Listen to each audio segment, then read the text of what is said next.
చనిపోయిన వ్యక్తులు ఆత్మలుగా మారి మన ముందే తిరుగుతారు, మనతో మాట్లాడతారంటే మీరు నమ్ముతారా? నమ్మరు కదా. నేను కూడా నమ్మను.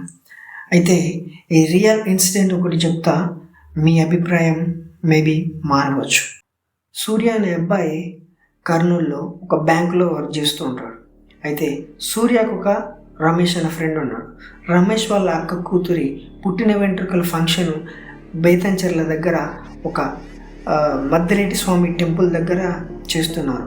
అయితే అందరూ శుక్రవారం వెళ్తారు మధ్యాహ్నంకి. అయితే సూర్యకి మాత్రం కొంచెం వర్క్ ఉండడం వల్ల ఈవినింగ్ 7కి స్టార్ట్ అవుతాడు బైక్ మీద. సూర్య కర్నూలు నుంచి బేతంచెర్ల టర్నింగ్ పాయింట్ దాకా ప్రశాంతంగా బ్లూటూత్లో హెడ్ఫోన్స్ పెట్టుకొని వాళ్ళ లవర్తో మాట్లాడుకుంటూ సరదాగా అక్కడికి ప్రయాణం సాగిస్తుంటాడు. అయితే బేతంచెర్ల ఘాట్ సెక్షన్ దగ్గర ఒక 200 మీటర్ల దూరంలో ఉండగా సూర్యకి రమేష్ కాల్ చేస్తాడు. అయితే మౌనిక నేను మళ్ళీ కాల్ చేస్తాను, రమేష్ గారు ఫోన్ చేస్తున్నాడు అని అంటాడు. అయితే మౌనిక, నువ్వు అక్కడ చేరుకున్నాక కాల్ చేయి, తర్వాత కాల్ చేయి, ఇప్పుడే అవసరం లేదు, ప్రశాంతంగా మాట్లాడు, జాగ్రత్తగా వెళ్ళని చెప్పేసి కాల్ కట్ చేస్తుంది. కానీ రమేష్ అక్కడ సూర్య కాల్ లిఫ్ట్ చేయగానే రమేష్ వాళ్ళ ఫ్రెండ్స్ మొత్తం, అరే మామ ఇంకెంతసేపు, త్వరగా వచ్చేసి, వీళ్ళు మొత్తం కూలింగ్ తగ్గిపోతున్నాయి, నువ్వు త్వరగా వచ్చేసేయి అని అంటారు. అయితే సూర్య నవ్వుకుంటూ, మామ ఇంకో 25 మినిట్స్లో అక్కడ ఉంటాను అని అంటాడు. అయితే రమేష్, అరే మామ వచ్చేటప్పుడు జాగ్రత్తగా రా, వర్షం పడుతుంది కదా, అసలే చీకటి, ఘాట్ సెక్షన్, జాగ్రత్తగా రా అంటాడు. ఓకే మామ నేను వచ్చేస్తా, నో ప్రాబ్లం అని అంటాడు. రమేష్, నువ్వు వచ్చేటప్పుడు నీ బ్రాండ్ సిగరెట్ లేదో తెచ్చుకో, ఇక్కడ మొత్తం డబుల్ రేట్లు ఇస్తున్నారు అని అంటాడు. సరే మామ నేను తెచ్చుకుంటాలే, ప్రాబ్లం లేదని కాల్ కట్ చేస్తాడు. కానీ ఇక్కడి నుంచే సూర్య ఒక తప్పు పని చేశాడు. బ్లూటూత్లో సాంగ్స్ పెట్టుకొని స్పీడ్గా వెళ్ళడం స్టార్ట్ అవుతుంది. అయితే నార్మల్గా ఉన్న ప్రయాణం కొంచెం స్కేరీగా మారింది. చుట్టూ చీకటి, వర్షం పడుతుంది, ఉరుములు మెరుగులు, రోడ్లు ఎవ్వరు వెళ్ళట్లేదు. కానీ అనుకోకుండా బ్లూటూత్లో నుంచి పాటలకు బదులుగా మాటలు రావడం స్టార్ట్ అయ్యాయి.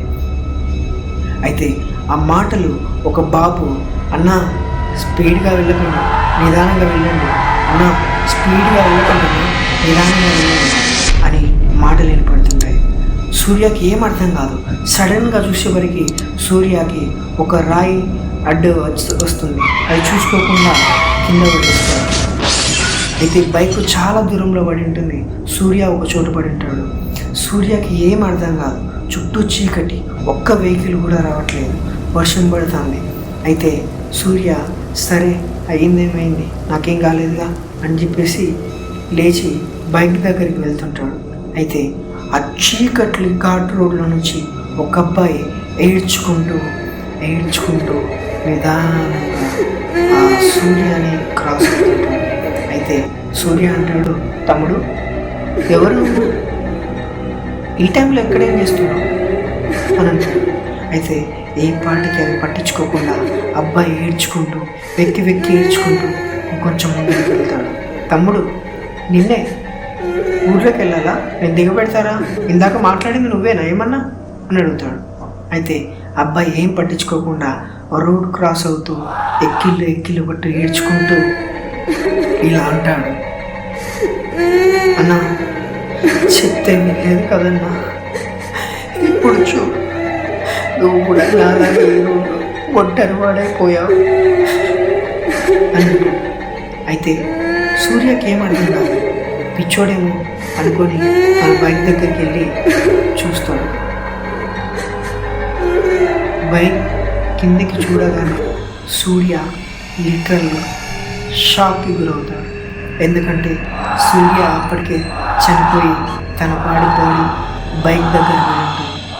పైకి లేచి అబ్బాయితో మాట్లాడింది సూర్య ఆత్మ మాత్రమే. అయితే ఇది రమేష్ సూర్య వాళ్ళ ఫ్రెండ్ అని చెప్పాను కదా, ఆ రమేష్కి ఈ సూర్య అని ఆయన చనిపోయిన తర్వాత కల్లో చెప్పిన ఇన్సిడెంట్ మనతో చెప్పడం జరిగింది.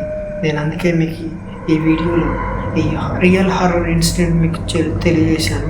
ఇలాంటి మరెన్నో వీడియోస్ కోసం మన ఛానల్ తప్పకుండా సబ్స్క్రైబ్ చేసుకోండి.